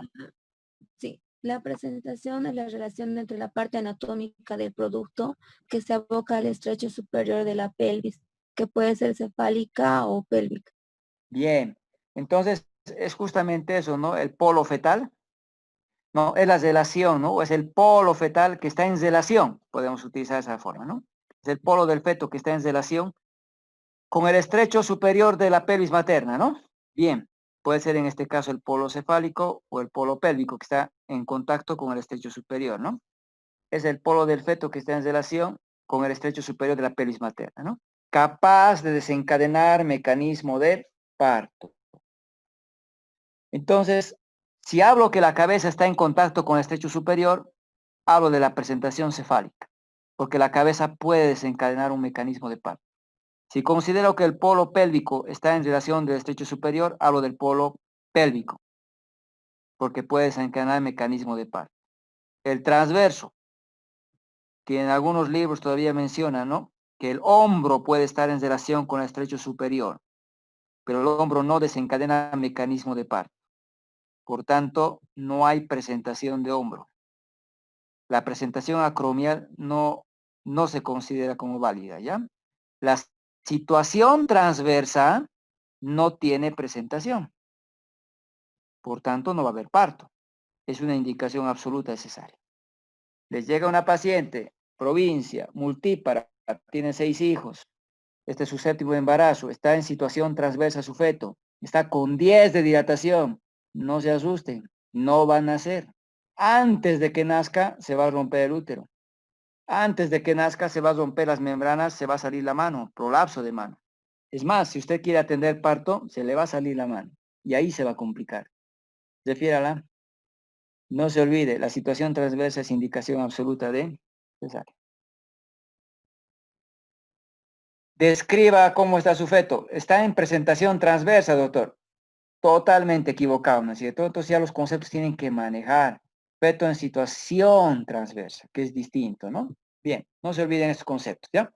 Seguramente les van a preguntar otros conceptos más, seguro es lo mínimo que tienen que aprender en esta parte. Acelerando un poquito las maniobras de Leopold. La primera maniobra de Leopold para determinar la situación. La segunda maniobra de Leopold, la posición. La tercera maniobra, la presentación. Y la cuarta maniobra, el grado de encajamiento. Esto lo vamos a ir viendo en el video acabando la explicación. ¿Está bien? A ver, el médico ubicado al lado derecho de su paciente mirando el rostro, lo que hace es la primera maniobra de Leopold. Ubica los bordes cubitales de ambas manos y fíjense, está abarcando todo el fondo del útero. Y con los bordes cubitales va sintiendo el fondo del útero.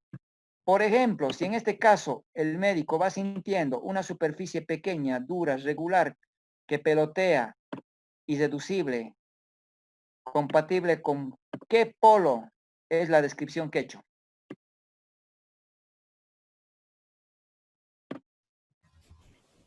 ¿Qué polo del feto estoy sintiendo en el fondo uterino?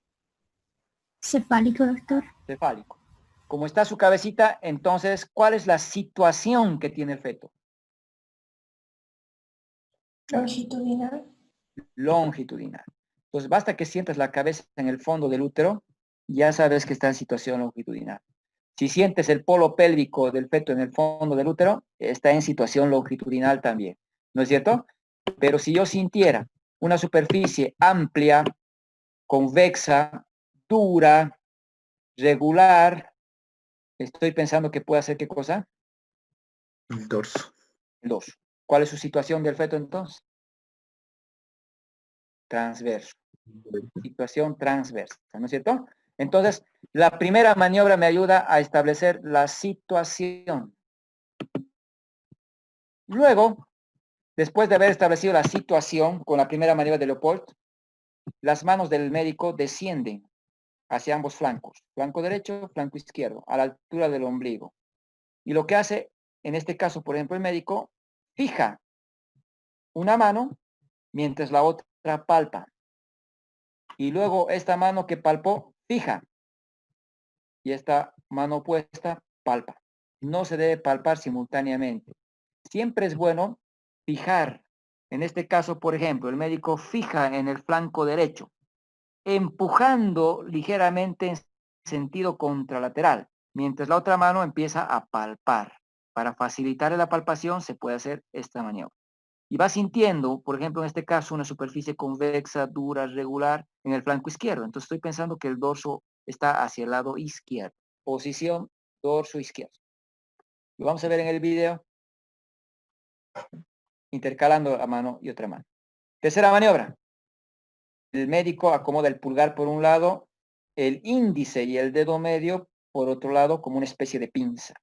Y lo que hace es sentir a nivel del hipogastrio, encima del pubis, qué superficie del feto, qué polo del feto está ahí.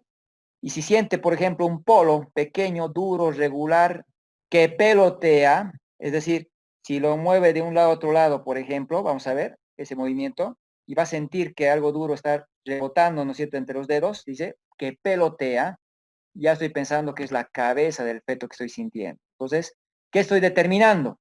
El polo del feto que está en relación al estrecho superior, ¿no? Que en este caso estoy hablando de la presentación, La tercera maniobra, entonces, busca sentir qué polo del feto está en relación al estrecho superior y las características me van a ayudar a identificar, ¿no? Si es pequeño, duro, regular, que pelotea, es presentación cefálica. Cuarta maniobra. El médico ya no mira la cara del paciente, mira hacia los pies. Y en este caso trata de introducir los dedos de las manos en dirección caudal hacia la pelvis. Trata de introducir, ¿no? Tratar de meter un poco los dedos a través de la piel del abdomen dentro de la pelvis materna. Se va a insinuar muy poco cuando la cabeza está libre, cuando la cabeza está arriba, cuando está alta. Pero si la cabeza, por ejemplo, estuviera encajada, está dentro de la pelvis, no me va a permitir introducir los dedos. Entonces, me va a permitir, ¿no es cierto?, saber si la presentación está o no está encajada la cuarta. Presentación libre, insinuada, encajada. ¿No? Entonces, la cuarta maniobra de Leopold va a ver el grado de encajamiento. Y hasta ahí son las maniobras de Leopold. Hay quienes consideran a la maniobra de Pinart, que no es objeto del tema, como la quinta maniobra de Leopold. No, las maniobras de Leopold son solo 4 y son las que hemos descrito. La maniobra de Pinart, mensuradora de Pinart, sirve para ver que no haya desproporción cefalopélvica. Busca que haya una proporción entre la cabeza del feto y la pelvis. Es otra maniobra. Entonces, el feto que estoy viendo en este gráfico está en situación longitudinal. Dorso derecho, posición dorso derecho, presentación fálica fija, lo que estoy más o menos estimando, ¿no? Eso lo puedo determinar con las maniobras de Leopold. Como ya sabes cómo está acomodado más o menos el feto, el siguiente paso es buscar el foco de máxima auscultación, donde voy a escuchar mejor sus latidos.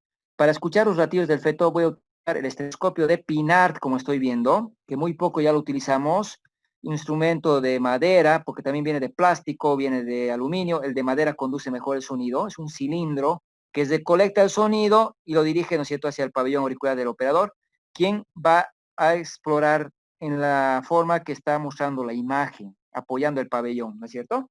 ¿Dónde voy a acomodar el instrumento? En el foco de máxima auscultación, donde se escuche mejor el latido del corazón. Pero también puedo hacerlo mediante el instrumento, el estetoscopio con efecto Doppler. Este estetoscopio con efecto Doppler, el ecosón, por ejemplo, nos permite escuchar el latido, pero también me permite marcar el número de latidos fetales. ¿Dónde voy a escuchar? En el mismo foco de máxima auscultación.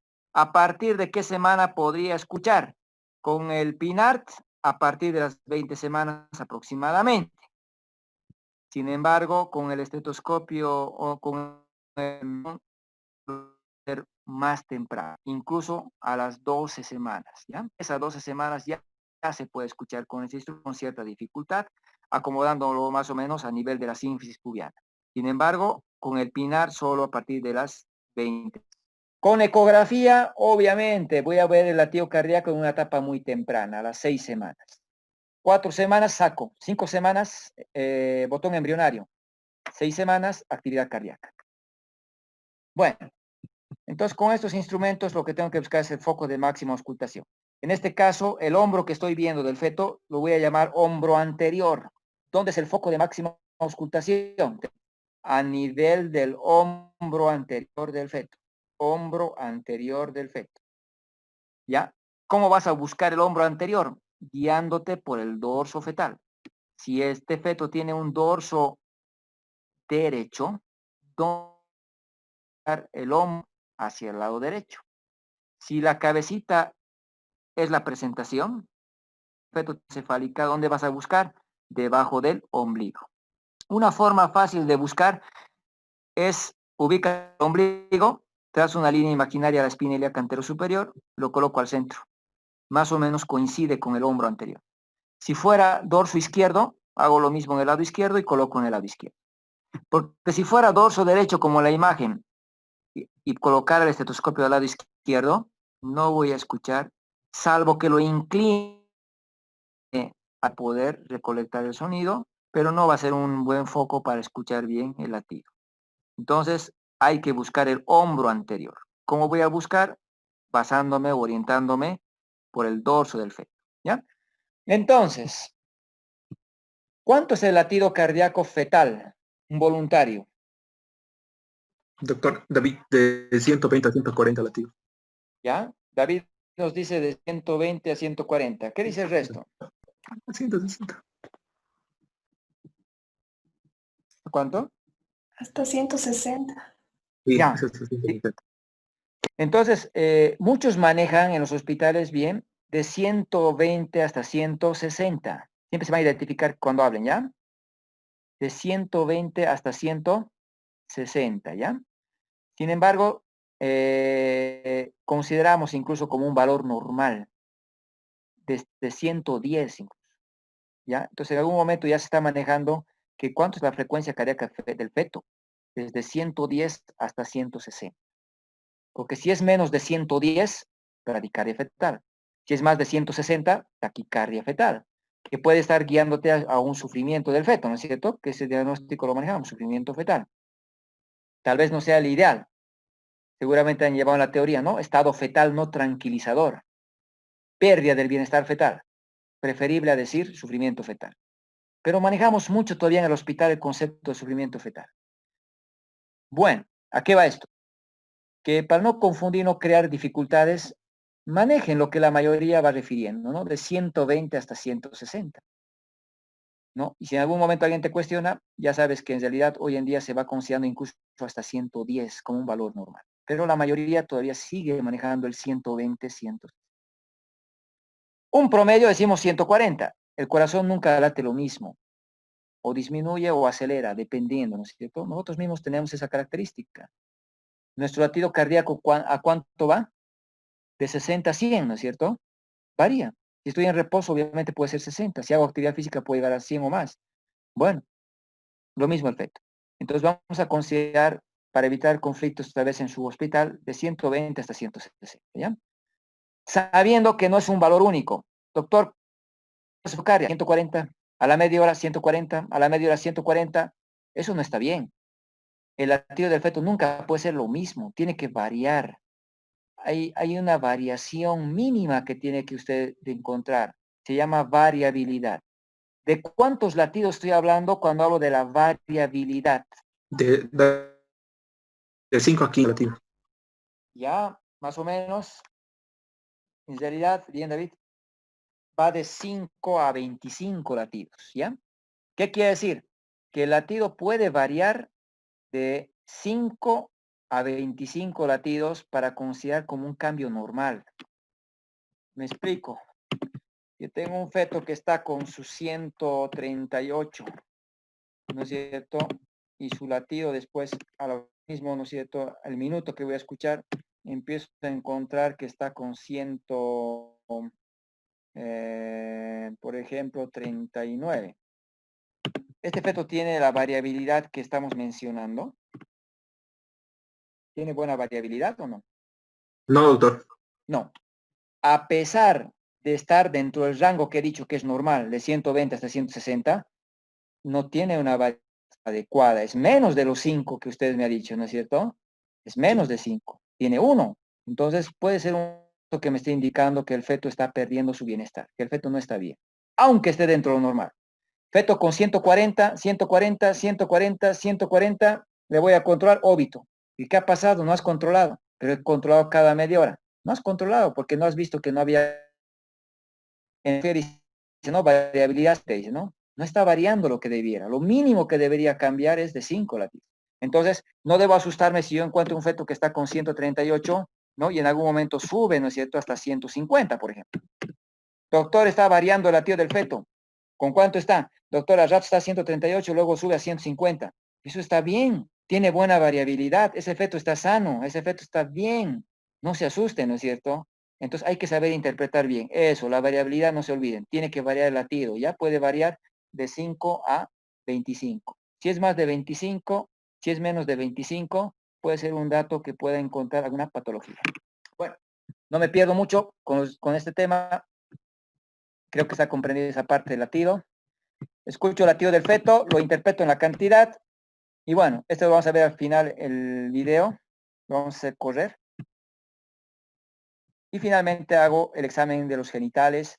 Y si está con contracciones, hago el tacto vaginal, que lo han debido ver en el video, ¿no es cierto? Cómo se va realizando. Y recomendarles simplemente que si la paciente refiere que ha perdido líquido, si la paciente dice que está sangrando, antes del tacto vaginal hay que hacer examen especular. Hay que observar el cervix, hay que ver el sangrado de dónde está viniendo. El cervix se lo ve así, en forma de un cónica.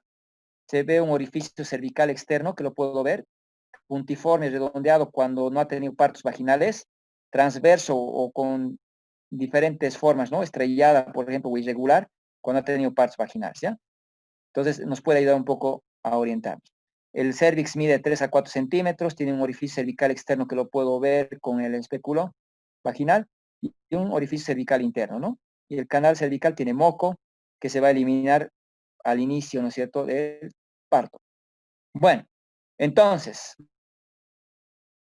vamos a ver cuando hagamos, cuando evalúa el cuello, normalmente el cuello al principio está posterior. El cuello es posterior. De consistencia firme. Tiene la consistencia como el pabellón de la oreja. Cuando está en parto se reblandece, adquiere la consistencia como los labios. El cuello mide 3 a 4 centímetros. Cuando empieza el parto se va a ir adelgazando. Este adelgazamiento se llama borramiento. Se va a empezar a abrir. Esto es la dilatación. Por tanto, en el tacto hay que valorar posición. Bueno, primero amplitud y elasticidad del canal vaginal, posición del cervix, consistencia del cervix, ¿no es cierto?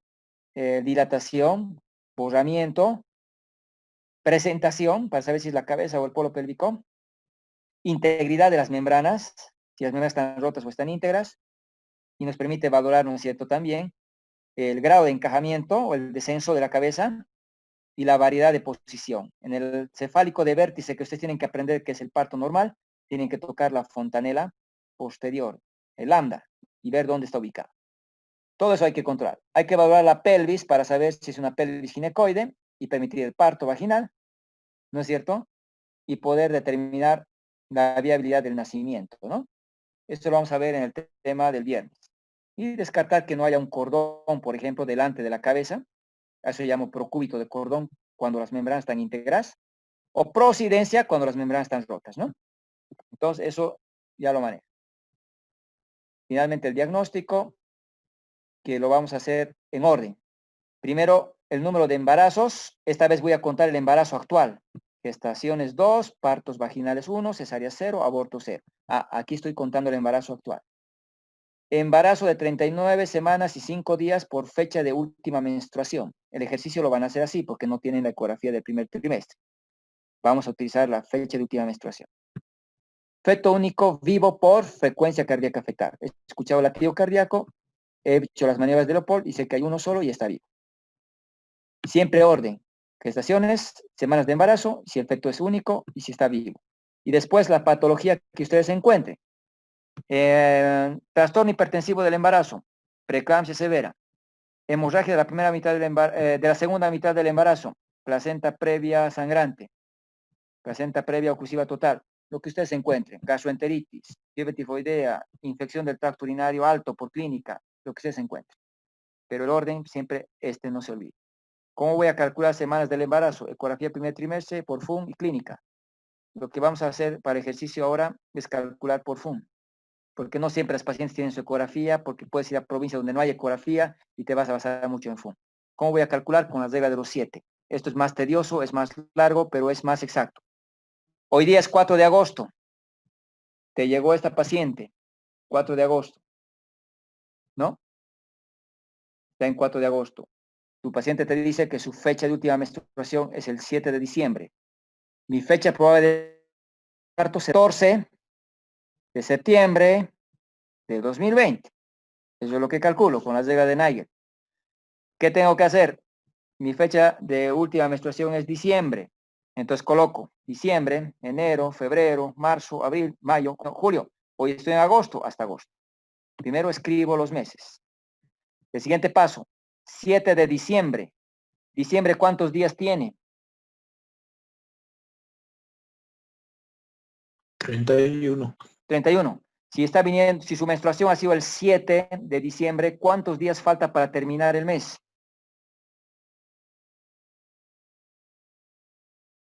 24. 24. Entonces anote en diciembre 24. Porque desde su primer sangrado, día del sangrado, faltan 24 días para que acabe el mes. Enero tiene 31 días, febrero 29, marzo 31, abril 30. Va llenando. Mayo 31, junio 30, julio 31, agosto tiene 31 días. No voy a poner 31 porque hoy no está en fin de mes, hoy estoy en 4. Anote el 4.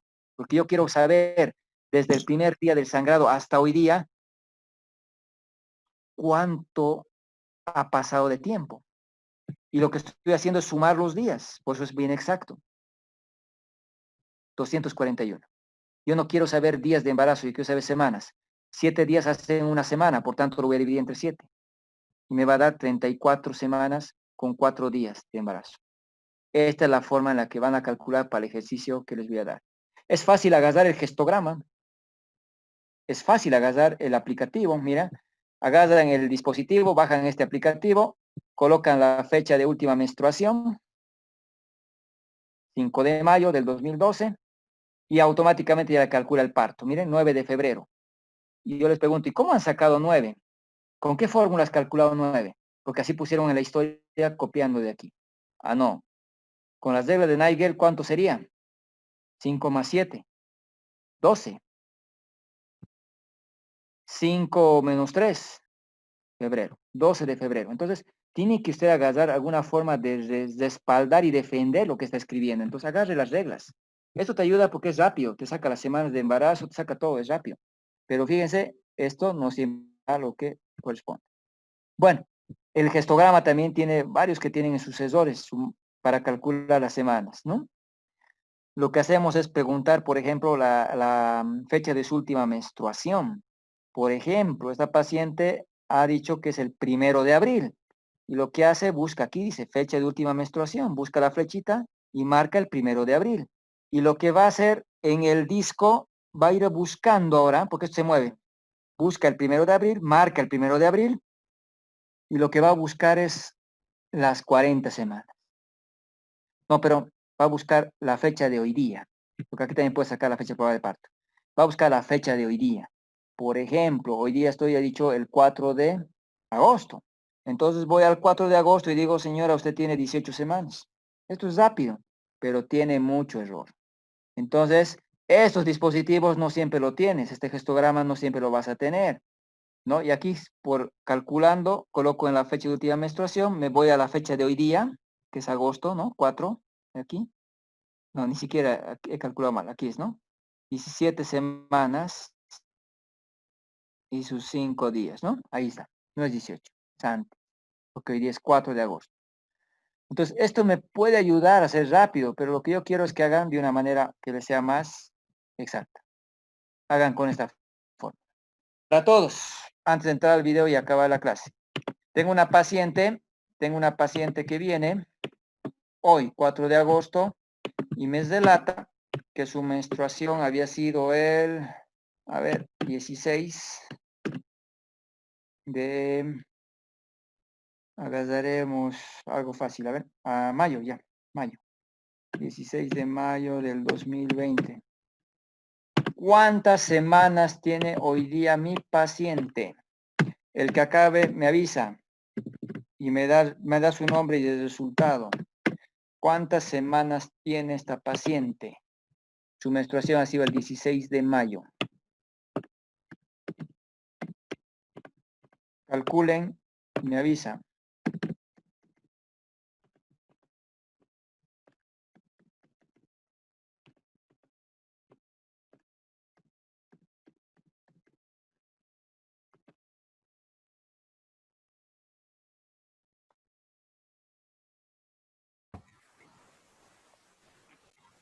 Doctor Vanessa, Vanessa, a ver, si ha sido el 16 de mayo, entonces lo restamos, los 31 días menos 16, entonces en mayo ponemos 15.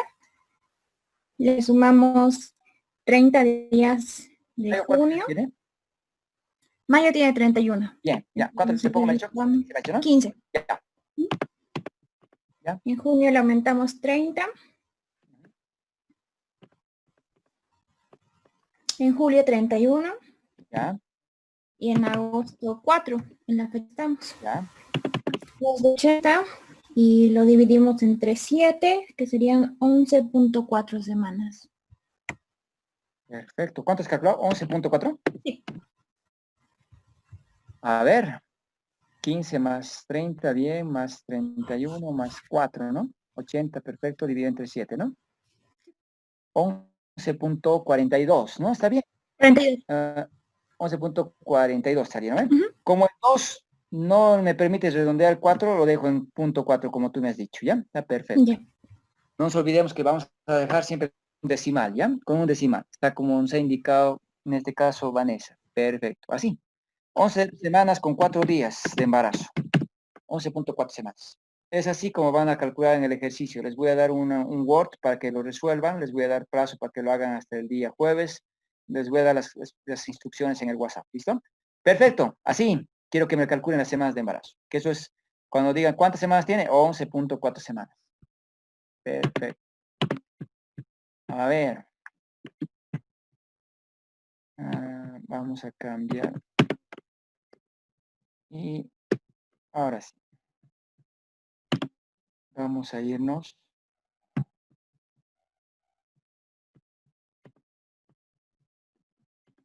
Un video bien cortito que quería proyectar directo en la presentación.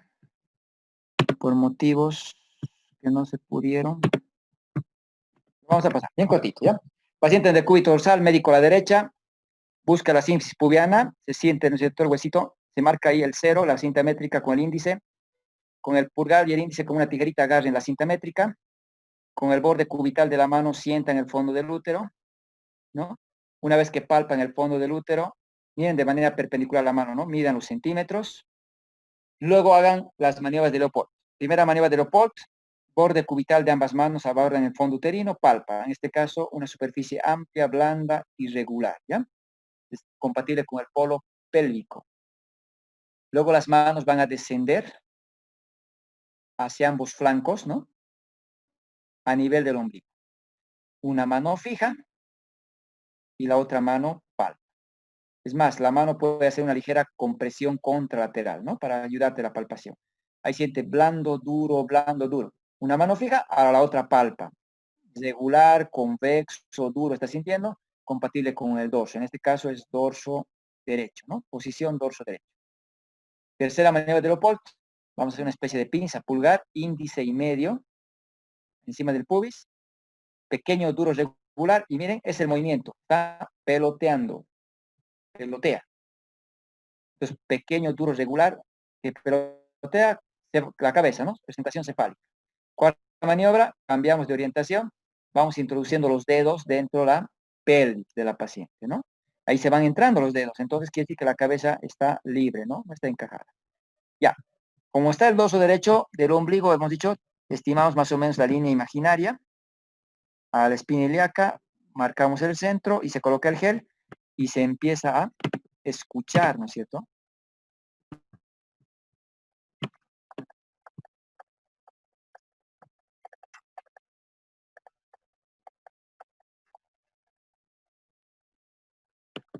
Entonces, ahí se puede ver, ¿no es cierto?, de que el número estaba en 131, ¿no? 127. Hay que controlar un minuto. Y ahí vamos a ver, ¿no es cierto?, la variabilidad que hemos mencionado, ¿no? Para la explicación, el sonido que han escuchado es así, el ruido cardíaco. Cuando sopla, eso es un flujo vascular. Puede ser la placenta, puede ser el cordón. Entonces, el sonido es seco, es apagado, como han podido escuchar, que es el latido, ¿no es cierto? Ahora, si yo escuchara, por ejemplo, un latido cardíaco que estuviera en 90, planteo, bradicardia fetal. Puede ser que el feto esté con sufrimiento, ¿no es cierto? Y esté en la etapa ya donde hay un predominio de respuesta parasimpática. Pero también puede ser que esté escuchando, ¿no es cierto? Si estoy escuchando un soplido, los grandes vasos maternos, ¿no? La aorta, por ejemplo. En el óbito fetal les han debido decir el signo de Boero, por ejemplo. Se escucha la aorta y no el corazón del feto. Entonces, ¿cómo puedo diferenciar para saber que lo que estoy escuchando no es la madre y si no es el feto? ¿Quién me dice? Está con 90, puede ser la madre. ¿Cómo puedo diferenciar? Es decir, es feto, no es la madre.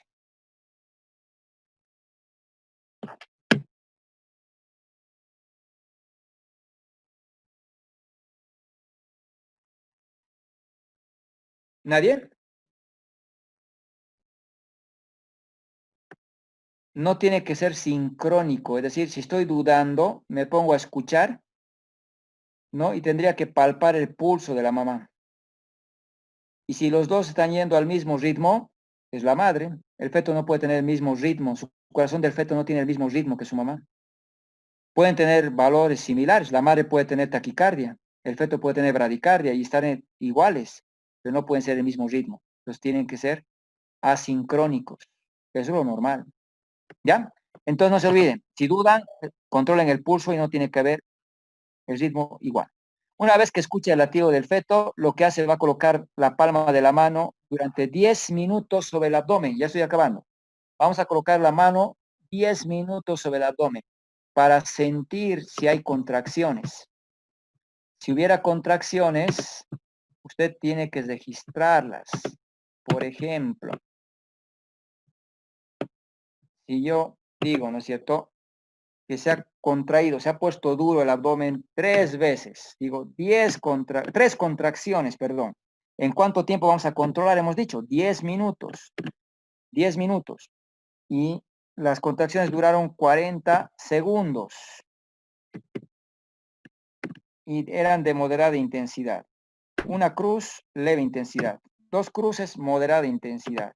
Entonces, así es como se registra en la historia clínica. Dinámica uterina, 3 contracciones en 10 minutos de 40 segundos, 2 cruces, dependiendo de lo que usted controla. Su mano tiene que estar ahí, en el abdomen, durante 10 minutos y sentirse ahí dinámica realmente. El feto se va a mover, va a patear. va a sentir las patadas, pero lo que quiere saber es si el útero tiene contracción. ¿Listo? Bueno, con eso terminamos la clase de hoy. No sé si tienen preguntas, dudas. ¿Todo está claro?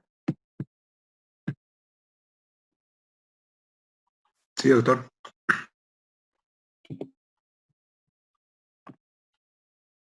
¿Está claro? ¿Sí? Sí, doctor. Sí, doctor. Sí.